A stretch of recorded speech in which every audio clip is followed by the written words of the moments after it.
Okay. Is everybody ready? Yeah. Let's do it. We have a lot to go through, so I want to dive right in. Okay. My name's Kylie. I work here at SOLTECH as an interface engineer, and today we're going to be talking about prototyping and wireframing and UX design. So I'd like to start by asking you a few things. When you want to waste a little time and find out what your friends have been up to lately, what do? What comes to mind? Is it swiping up on your Instagram feed or scrolling through Facebook posts? How about tapping and swiping through stories on Snapchat? Say you're hanging out with friends and you decide you all want to head out and have a drink or two on the Beltline. What do?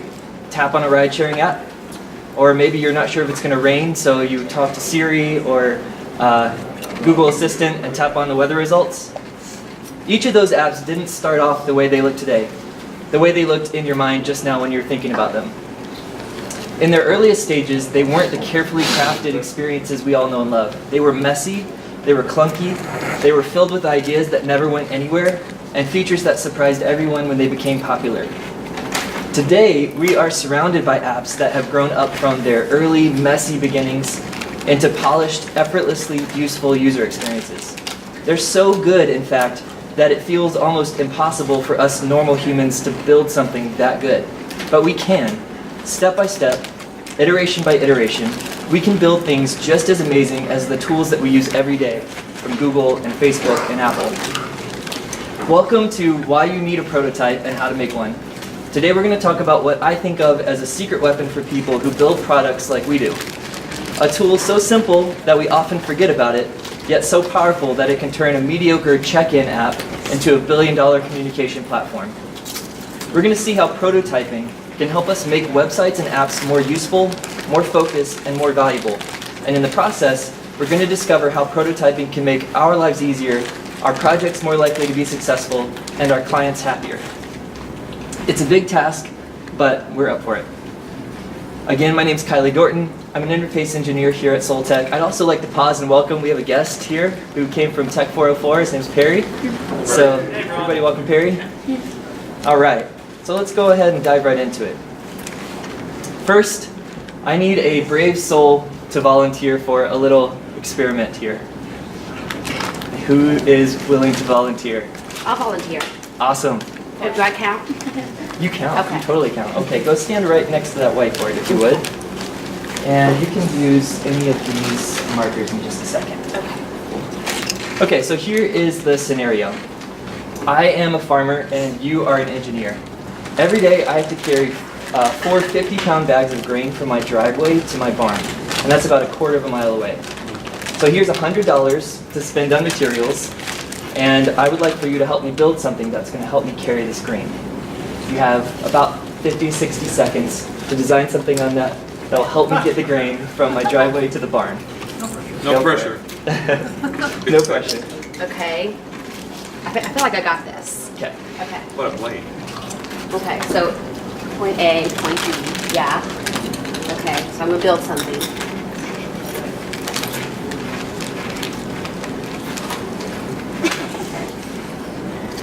Skateboard. Awesome. Great job. Yes. Okay, you're done. Okay, woohoo! Did I pass? You pass and you get a Reese's. Oh, Yeah. I'm so I sorry. hope you're not allergic to it. I'm not. It's my fave. Okay, good. You guys are really smart. I could be an engineer. That was a skateboard. You are an engineer. It said wagon. I'm kidding. I know it's right. So that is a wireframe, and she just did prototyping, and she just created a wireframe. There's one problem though. There's a 20-foot wide, 4 feet deep river that runs directly through my property on my farm, and I have to wade through that river each day carrying the grain on my shoulders. So that's not really going to work.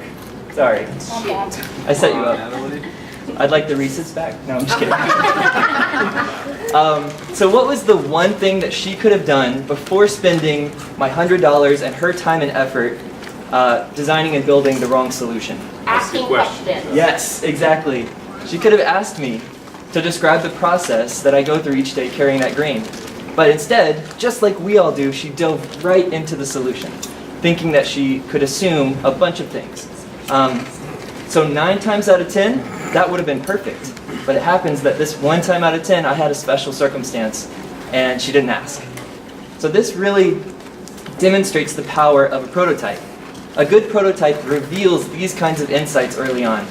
It conveys just enough of the solution to allow you to gather critical feedback from the client or the end user about how effective the solution will be for them.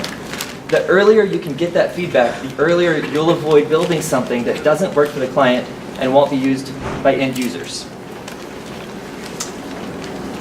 But prototypes aren't just for the client and the end user. A few years ago, Tom Wujek described the Marshmallow challenge on the TED stage. In this challenge, teams of 4 must build the tallest structure they can using only 20 pieces of dry spaghetti, 1 yard of tape, 1 yard of string, and a marshmallow that has to sit on top of the structure. It seems simple, but evidently it's actually pretty hard because it forces people to collaborate really, really quickly.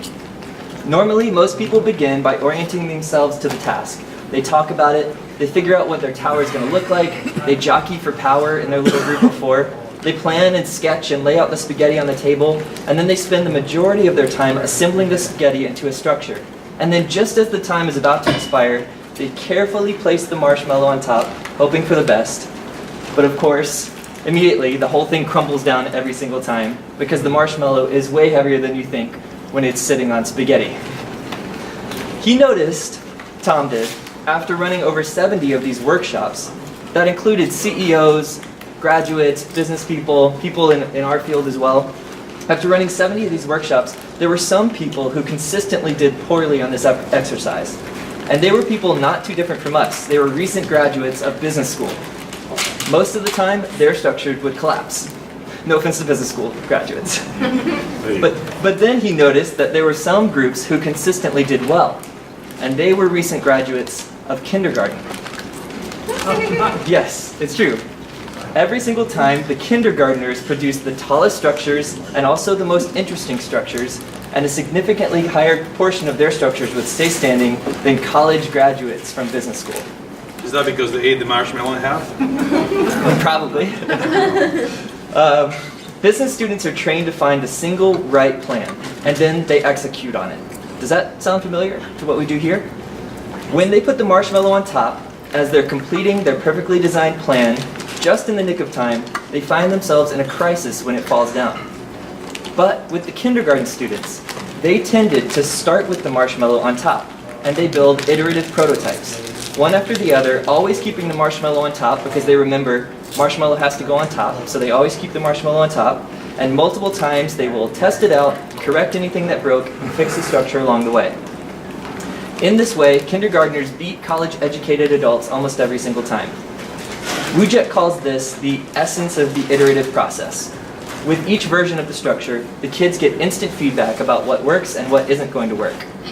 He has a lot of other tidbits and insights in this talk, but one more thing that stuck out to me is what happens when he offered a $10,000 prize to these college graduates. Normally, with no prize, about 4 to 6 of the teams would construct a structure that averaged 20 inches tall. But with the prize, zero of the teams were able to construct the structure when there was a $10,000 prize. The stakes were high, and every single team buckled under the pressure and failed to build a structure that could stand with the marshmallow on top. In his words, what the Marshmallow Challenge does best, aside from demonstrating the power of prototyping, is help people identify hidden assumptions. Because every project has its own marshmallow, doesn't it?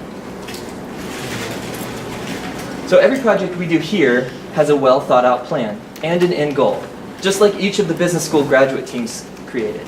But not every project has a built-in feedback loop like the kindergartners. They were successful because they tested their solutions with the weight of the marshmallow regularly throughout the process. So when something didn't work, they found out right away and just didn't move forward with that idea. We need prototypes here so that we can get that regular feedback throughout our projects. When we think we have a good solution, we should create a version of it that will allow us to gather feedback from our clients and the end users before we dive headfirst into building it out. That prototype could be as simple as a set of hand-drawn wireframes taped to a wall, or as rich as an interactive, realistic, clickable mock-up. Remember, its only purpose is to convey enough to the client or end user so that they can give us feedback on whether or not the idea will solve their problem or meet their needs. It doesn't always have to be pretty to do that job, but it does have to exist, and no one's going to make it for you. So let me show you how to make pen and paper wireframe sketch that can often accomplish everything we need to get out of the prototyping, everything we need to get out of the prototyping feedback loop. So I'm going to pass out some pens and paper, and I might ask for help if you could help me pass these out. Everybody gets 3 sheets of paper. Could I ask for your help? Everybody gets 3 sheets. And you guys get to keep these pens. Whoa, fancy. These Papermate pens are my favorite pens to wireframe with, so you guys get to keep them. I'm gonna get really good at handing out. Can you help me to pass that? Oh yes, thank you so much. Maybe you can just pass the whole box.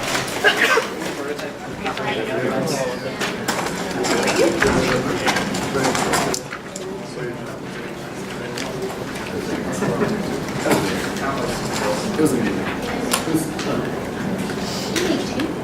I don't know why I just. We have paper.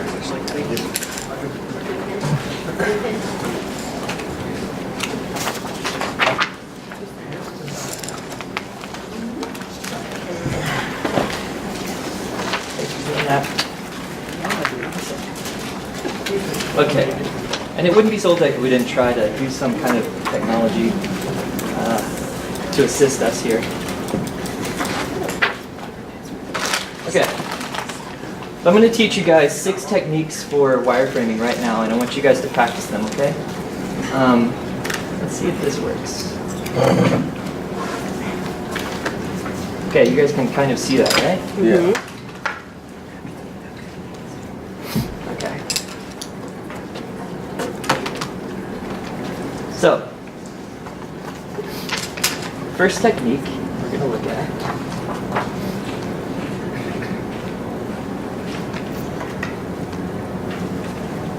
is we are going to wireframe out this Slack channel right here. Okay. I'm going to put it right over there. I know it's kind of going to be small, but that's okay. Let me see if I can shrink this too. There we go. Okay, so we're going to be wireframing this out, and I'm going to teach you guys these 6 techniques, okay? The first technique is called construction lines. So we're going to throw these papers away, so don't even worry about messing up. But basically, what a construction line is going to be the outline of the box for the screen, and then construction lines go across for any of the really thick lines that you're going to divide the user interface with. And the best way to draw a construction line is with one swift motion. It's not to go like slowly and carefully in a straight line like that. It's just one swift line like this. So you can practice, do a bunch of just straight lines up like I'm doing right here. Oh, you can't see me. Okay, check this out. So just do some straight lines up, just one swift motion. Just a bunch of straight lines. Like that. Cool. Okay, once you practice that, turn the paper over, and we're going to do straight lines that make a box. Just like this box. One that goes up, another that goes up over here, one that goes inside, one that goes inside. Does everybody have a box? Okay. Okay, now we're going to do the first construction line in the UI, which is right below the word team members right there. So kind of just guess it about where that is, right below team members. And then down at the bottom, we're going to do one right above where you write a message. Construction line. Okay? Now with these wireframes, really you want to avoid having anything that resembles like real text with these things, because that's just going to throw people off and it's not going to fit anyway. So what you want to do is at the top where we have our little phone AT&T and the 10:28 p.m. You can see that was last night. Just do little squiggles. Little squiggles right there. For the battery thing, draw a little square and halfway fill it in. That's all you have to do. We're going to do that on almost every one. It does add to the effect. And then we're going to draw our little Slack logo, just a little pound sign. And for the team members, we're going to do bigger, thick squiggles and then draw a box around those squiggles. See how I drew a little box around my squiggles? Anytime you have really dark text, do thick squiggles and then draw a box around it. It kind of gives the impression of like big, thick title text. Okay, we're going to draw some little icons over here. You can just do a circle, They don't have to be the actual icons. If you know you're going to be using the icons later, you can do little dots. See how I've done little dots right there? But it really doesn't have to be perfect. Then I always move down to the two sections that are not the main content, so I can kind of form out the different parts of the screen that aren't going to be part of the main content. So down at the bottom, do a little light squiggly line for the message. A couple little circles down here for the icons. Make sure you put in the action button, send, because that's really important. A little icon next to that. And then in the middle, for the content, anytime you see a photo, you guys probably have seen this in wireframes, it's a little square and then it has an X in the middle, and that indicates it's an image. So for the picture of Stacy, we're going to do a little square and an X. And then remember, when you have that dark title text, do some thick squiggles and draw little boxes around the squiggles. That's her name. And then for the lighter text of whatever she wrote, just draw kind of lighter squiggles right below it. Draw the emoji, a little plus button, and then do the same thing for the next few until you filled out the screen. Little boxes around the thick text, lighter squiggles for the writing, boxes, thick text, lighter squiggles. Okay, so now we've got the basic construction of the page. I'm going to teach you the next little technique, which is called hatching. So in hatching, what you're going to do is make little parallel lines that are either close together or further apart. And the closer you get them together, the darker the hatching is going to appear. And the further apart, the lighter it'll appear. So up here at the top, you can see on Slack, it's very light gray. So we're going to do some hatching all the way up through the top. So just do little parallel lines all the way through the top section of it. And down at the bottom, we're going to do the same thing. Just little parallel lines. Cool? Starting to come together, right? Okay, the next technique we're going to look at is called line weight, which you probably already know what that is. But the way to achieve it with just a simple pen is to do the exact same kind of single motion. Don't be careful about it. Just do one single motion right over the same line. And you want to do heavy lines wherever there really is a division, especially if you want to convey elevation. So you can see when we scroll on Slack, it goes underneath that app bar at the top. So let's convey that by making this line, the line weight of this line a little thicker. Okay, that's line weight. We already talked about placeholder text. It's the squigglies and sometimes it has a box around it. Let's talk about arrow overlays. So there's two ways, or there's a bunch of ways to use arrows, but there's two main ways to use arrows in wireframes like this. The first is to convey some kind of, if you tap this, then this will happen, like a trigger and then an action. And the other is to describe what we're going to call something. So the first one, we're going to say, if you tap the search, this little search thing right here, draw an arrow and don't make it a straight line, make it a squiggle, because that tells whoever's looking at this that it's not part of the UI, it's something totally different. So I'll make my arrow like this. Squiggle, see that? And then I'll say, to search. There we go. And we just indicated what that little button's supposed to do. The other thing we're going to do is the other kind of arrow, which indicates like we're going to go somewhere. So if you tap on, let's say if you tap on Patrick Jasinski down here, basically we're going to do a thick arrow.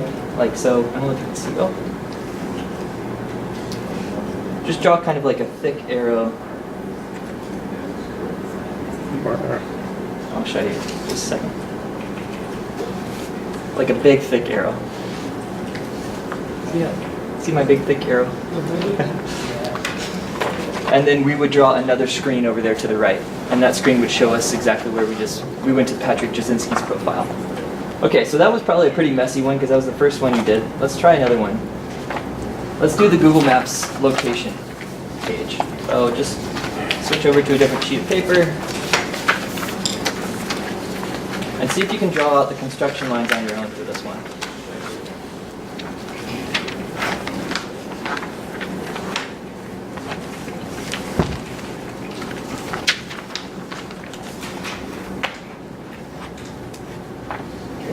construction lines come in. Sometimes it can help to turn the paper. Okay, so I see a big construction line down at the bottom. And we're going to make that line pretty dark because it overlays over the content over the content. Okay, we got our search box up here. Draw this out with construction lines. Do the hamburger menu. A little bit of placeholder text, a little box around it. Okay, so now for the image in the middle of this, you can see it's a little gray, and we don't want to have to be drawing out a bunch of roads and lines. So basically what I would do in this situation is hatch through that whole thing and draw a squiggly arrow that describes what it's supposed to be. So let's hatch through the whole back side of this.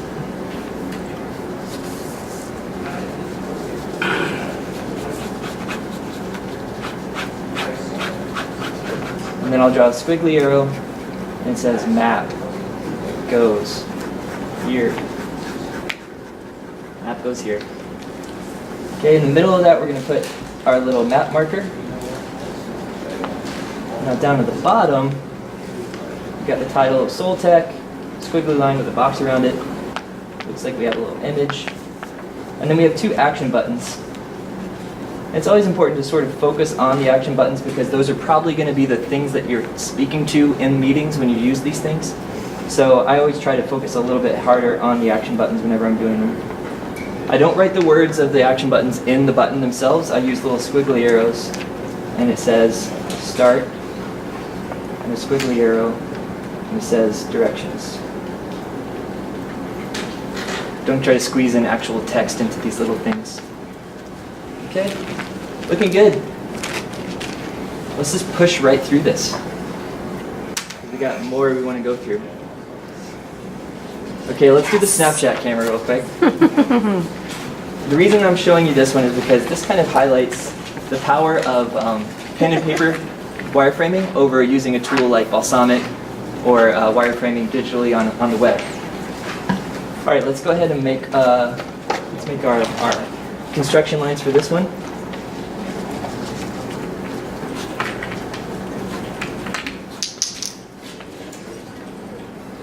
Okay, got a little box. So you can see when we're making construction lines, there are essentially no construction lines within this wireframe at all, which is great. Behind the whole thing sits an image, so I'm going to go ahead and do a big X behind the whole thing. X behind the whole thing. I'm going to draw my Bitmoji guy. I'm going to draw a search up here. Little icon. Down at the bottom, I'm going to make these circles, which are all the different camera lenses. And then a little X.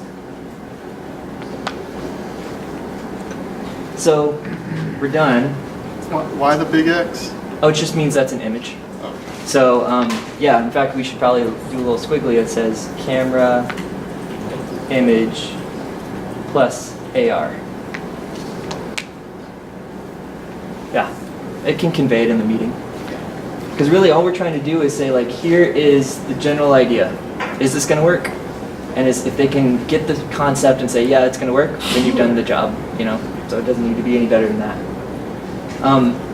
So something interesting about Snapchat's UI is that it was intentionally designed to be tough for adults to use.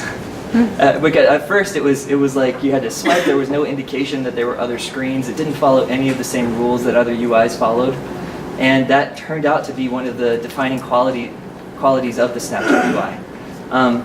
So designing something like this in Balsamiq on the web, it's unlikely that you would have even thought of something like this on Balsamiq in the web. But when you have a pen and paper, you can say, I'm going to do a circle, and I'm going to make these little circles go off to the edge of the screen, and all that kind of stuff. Like, you can be really creative with pen and paper. It would be a lot harder to do this online.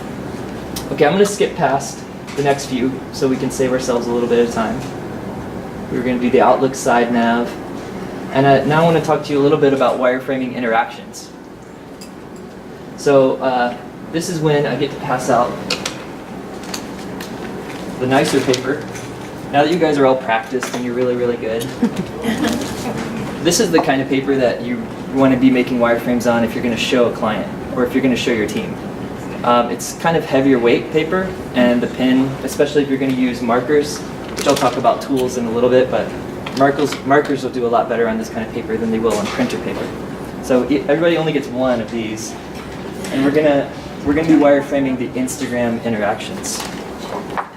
Split this up. So you guys just pass those around. Let me grab one. So we're going to do just a few screens of Instagram, and we're going to draw arrows between the screens.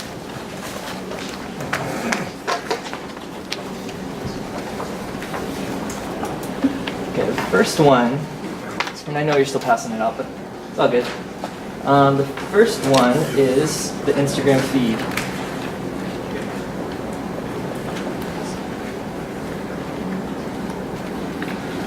Okay, so the Instagram feed.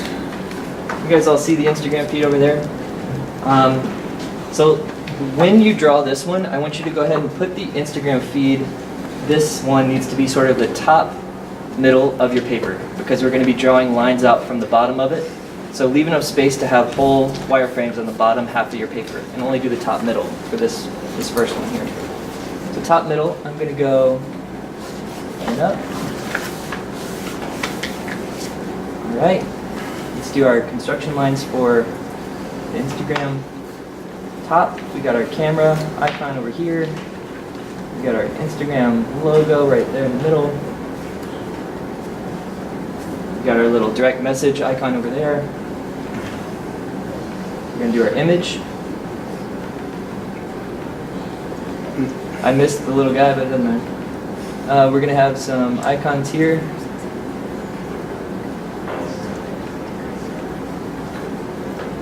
Okay. A little bit of 63 likes. The title of this account and some description. And then at the very bottom, our construction line. And we're going to darken in the home icon and not any of the others.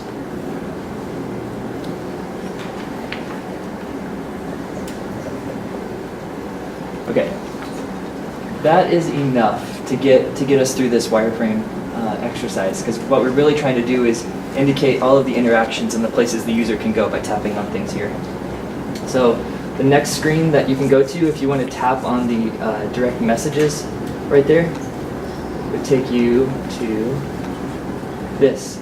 So what we're going to do, oh, you can't see my thing. Okay, so what we're going to do is draw one of those squiggly arrows from the direct message, and we're going to be drawing that squiggly arrow over to the right, and leave just enough space for you to do one screen over here on the right. And go ahead and do the construction lines, and lay out your direct message page.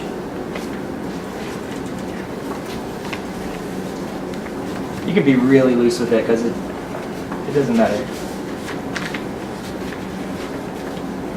I'm just going to draw real fast circles on here, get through this. At the bottom, one little line, little camera. Little camera's over here. Okay, and then at the top of this, we're going to actually write the word direct. And I usually write my page titles in all caps. So direct messages goes down in the DMs. And then over here we're doing the feed. Okay, that's our first interaction. And you can see right here with this little back caret, if you want, you can indicate that when you tap on that, it goes right back to the main screen. So as you can see, one thing I want to point out, this does not have to be pretty, but this is enough to get an idea out of your head onto a piece of paper, put it up on the wall, and sit down as a team and start to give things names, start to talk about the pages and the screens instead of just looking at bullet points on a requirements document. It's infinitely better. Okay, so we're going to push right forward. I know I'm going kind of fast. I hope that's okay. So down here at the bottom, we're going to be looking at the actual feed. I'm sorry, not the feed. We're going to be looking at the Discover tab. So that's tapping on the white search, the little search magnifying glass. So draw a little arrow, go all the way over to the left side of your page, and then really quickly sketch out the Discover tab. And this one's kind of fast because it's just a bunch of squares with X's in them. We got our circles for our live stuff. We got our squares here. And we got our X's. Okay. And at the bottom, we just got our little tabs, as usual. This time, we're going to go over the lines for the one that's selected, so it's the little magnifying glass, so it's a little darker. Heart, profile. Okay, we're only going to do one more after this, and you guys basically have the idea. So the next one, I'll pause for just a second. If anybody needs more time. Can I ask you a question? Yeah. What if a image is interactive, such as that puppy over there has a little play icon, and then there's like a photo icon Oh yeah. next to that? Yeah, I mean, if that's something you wanted to call out in whatever meeting you were going to use this wireframe for, I would absolutely be putting that stuff in here. Little play icon, little text, and then I would use an arrow to call out what it's supposed to do. Ah, okay. Plays, puppy, video. That's all. But yeah, I would just call out on the thing that makes sense for the meeting. Okay, last page of doing this kind of thing. I want to do this one. All right, so this one has yet another different layout. So if you've noticed as we've been doing these Instagram layouts, we think of Instagram as sort of a cohesive design. But if you've been paying close attention, every single screen we've looked at has a pretty significantly different layout. It's got different construction lines. You may have noticed that they were going in different places. And so that's why I chose this screen too. So let's go ahead and tap on the heart. Draw a little arrow from your heart. And put it right below the main screen.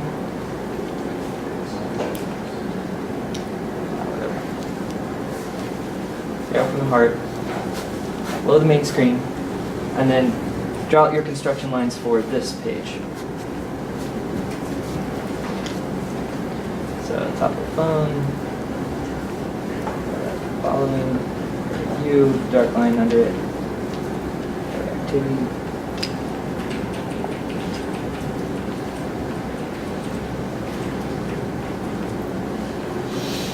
Thank you for liking my photos.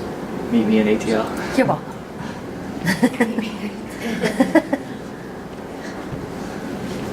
Okay. And then squares on this side. Okay, so that's it. We don't have to do any more of that exercise. There we go. I'll show you mine. Oh, we got to give these pages titles. That's important. So this page is the activity page. Activity. And this page over here on the right, on the left, is the discover. Titling is really important. It's a different thing that we're about to talk about in a second. So this is what mine looks like. Can you guys hold yours up so I can see what they all look like? That looks great. Awesome. Oh, yours looks good. Oh yeah. Oh yeah. Everybody's looks good. Yours looks so good. Look how similar everybody's looks. I mean, about the same sizes, about the same shapes. We all were able to have similar ideas because we were looking at an image. But imagine if we were coming up with a brand new product and we didn't have an image to look at. Imagine how different all of our wireframes would look. Just going off of like some text that says, you know, a typical project description might say, needs to have a dashboard that has charts and graphs. Man, we all would come up with different looking dashboards. So if we could get them all, do this exercise, put them all on a wall and say, that one's good, and that one, let's pull this from that one, and this from that one, and then somebody does a synthesis of all of them into one final wireframe, then you probably just avoided 2 or 3 weeks of confusion of everybody having different things in their heads. And it takes, what, 5 minutes to do that? So, definitely worthwhile. All right, that's enough practice. Let's go back into the talk. We're going to do a bunch more stuff. Present. 2 seconds here. Notes.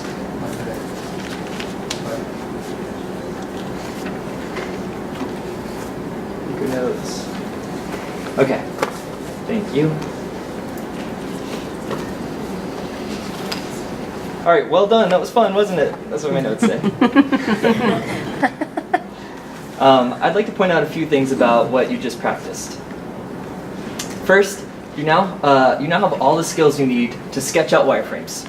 If you can put your solution into words, that's a great first step. But if you can follow that up and visualize it on paper with a wireframe like we just did, you just leveled up. Because you can tidy up those wireframes, tape them to a wall, and walk the client through your envisioned user experience one step at a time. Before you've written a single line of code or engaged a visual designer, you've already gotten some feedback from the most important stakeholder in the entire process. Like the farmer challenge earlier, you'll avoid accidentally building something that would have worked 9 times out of 10, but missed the mark this time around. Like the Marshmallow challenge, you'll avoid the mistake of waiting to get that critical effectiveness feedback until the very end, instead getting it at the very beginning, before any real time or effort has been spent. Second, I want to acknowledge the fact that digital wireframing tools exist. Balsamiq, MockFlow, and Wireframe CC are a few popular options that you may have used before. They can be helpful. In fact, they can be a little too helpful. Sharing a set of digital wireframes with a client is as easy as sending a link in an email. Of course, you have to hope that the client clicks on the link and spends time looking at each wireframe, hovering over the little numbered callouts to grasp what each element is supposed to do. Paper prototypes and wireframes are not that easy to share. You have to tape them to a wall and sit in the same room as the client and present them using your voice. There's tremendous value in that process. It's so much more effective that I wouldn't even consider them to be in the same category, sending a link to a Balsamiq versus sitting in a room with the client and telling them what each screen means. And additionally, the beauty of a pen and paper is that you can glide your hand in any direction you please with no additional training required. You can draw a shape or an interaction with a pen and paper that would take weeks of practice to accomplish in a digital tool. I mean, who here has mastered the Bezier curve? Not me. Because they make it easy to drag in squares and lines, but hard to use custom curves and motion, digital wireframing tools tend to guide you into creating the same static, boxy designs over and over again. To put it bluntly, they make it really easy to create mediocre layouts and user experiences, and really difficult to create anything that is unique and special. So I say steer clear of them. Sketch wireframes by hand until you've got a good idea of the main templates and user interactions. Involve the whole team and the client. Build a controlled vocabulary to describe each of the components and pages and users and interactions. And that's why it's so important to label each page and each screen. And then later go back and draw little squiggly arrows and label each component, because these labels become a controlled vocabulary. We call this the Discover tab.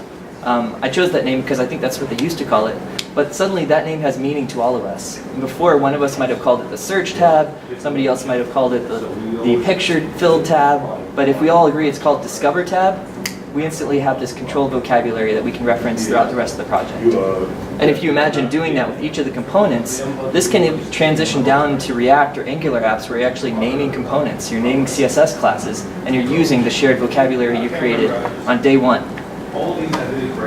That's called ontology, and it's a part of interaction design. It's a part of information architecture, which is a whole different section of UX. So last, I want to point out that wireframing is just one of a dozen different aspects of UX design. Each one of these could be its own talk, and if I could leave you with one skill today, I wanted it to be the ability to take an idea out of your head and put it onto paper, because that's one of the most important parts of this whole process, and now you can. Here are a few really interesting resources you can use to learn more about UX, and I went through all of these. They're on Pluralsight, and we have a free Pluralsight account here at SOLTECH, so the Introduction to Information Architecture, I recommend doing that one first, and then UX Fundamentals, do that one second, and after that just go on YouTube and start searching for UX, because there's a million tutorials on there, really good. Okay, so if we wanted to right now, we could go through and build a little wireframe like this, and then I was going to transition onto Sketch, which is a digital tool. I was going to build that mock-up in Sketch really quickly and use a tool called Envision to create a more polished, clickable, tappable wireframe that you can share. It's 12:47, so I want to be respectful of everybody's time. Would you guys want to see something in Sketch really, really fast? Kind of skip the part? Okay. All right, feel free to leave if you need to get back to what you're doing, but I'll go and do something in Sketch really, really fast just so you can see it, okay? So Sketch is my preferred tool for creating mock-ups. And I differentiate between wireframes and mock-ups really only in the sense that mock-ups are solid and they often have color, and sometimes they bring into branding and they have, you know, fonts chosen and spacing is accurate, as opposed to this, which is really just about representing an idea. So I'll close this out and bring up Sketch really quick.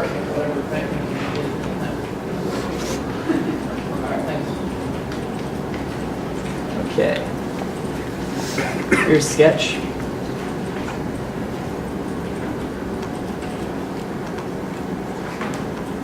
Go over there, dude. Okay, this is Sketch. Sketch has a free trial, and I think it lasts a little bit, and then after that it's like $99 for the first year and $69 after that.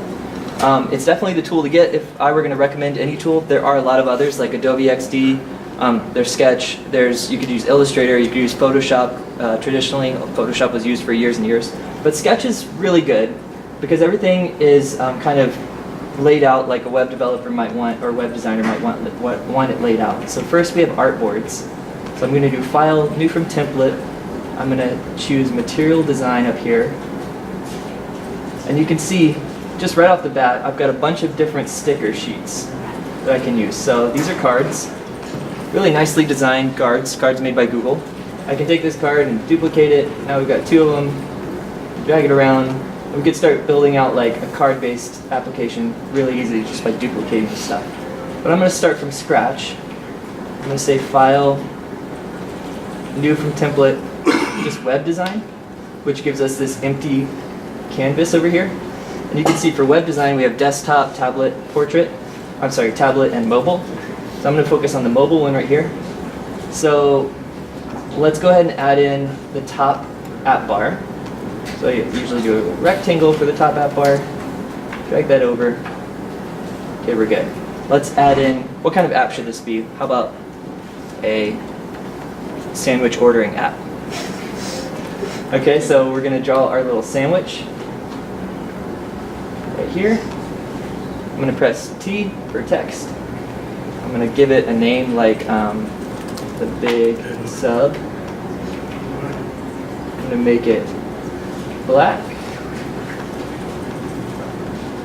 And it doesn't have to be perfect. And I'm going to go up here to the top and add in a button. It's going to be a rounded rectangle. This. Let's add in a big purchase icon on that. So you can see this gives me a chance to show you. Over on the left side we have different layers, and if you've ever worked with any kind of image tool, layers are pretty common. So I just moved the text layer above the rectangle and now it shows up right here. So I'm going to make that text go right into the center of this by selecting both of them, automatically centering it with these little guys. Okay, so there's our welcome page for our sandwich app. And I'm going to save this and then make another page right next to it where you tap the buy button. It's going to say buy. When you tap the buy button, we're going to go over to the checkout page. Okay. So I'll go ahead and click on this artboard right here.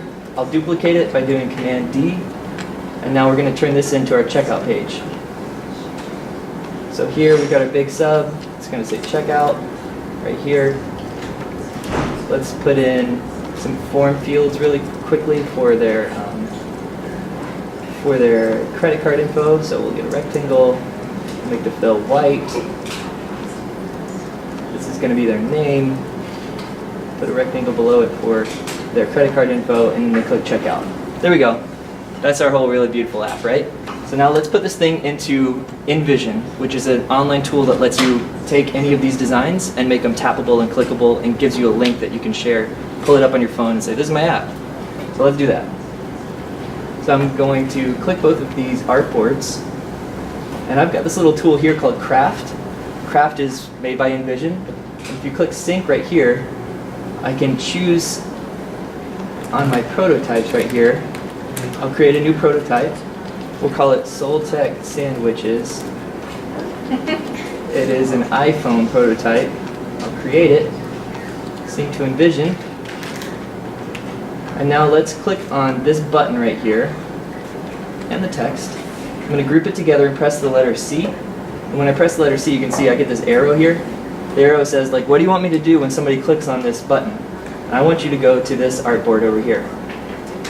So click, add link, and now when somebody clicks checkout, I would like for them to just go back to that other main screen. It's a really, really good user experience.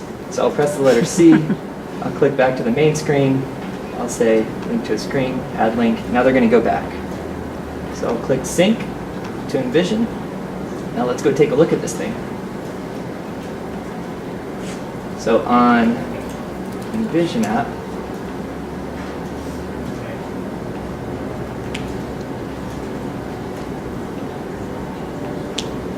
there we go.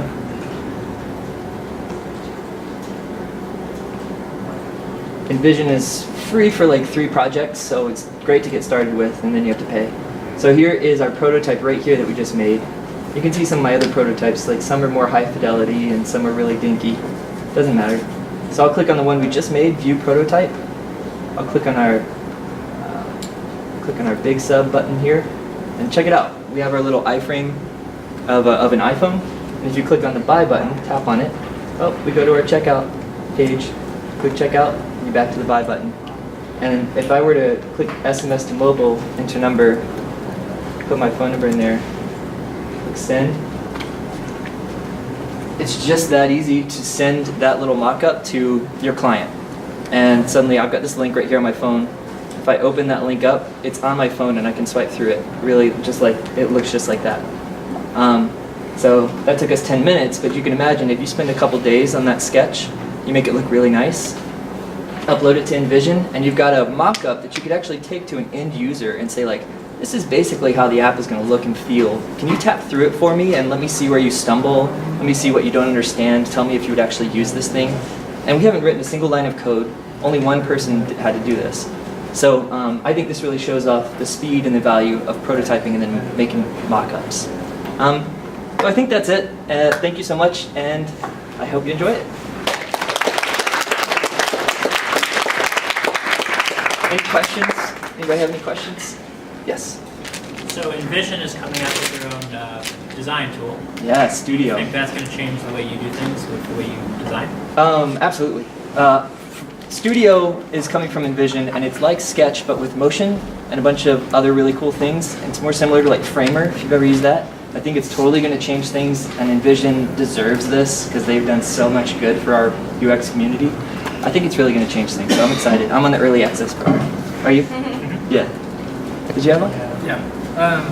So when sketching it out, doing the wireframes, if you want to have an action that just makes a bunch of changes on that same page or frame, how would you sketch that out? That's an awesome question.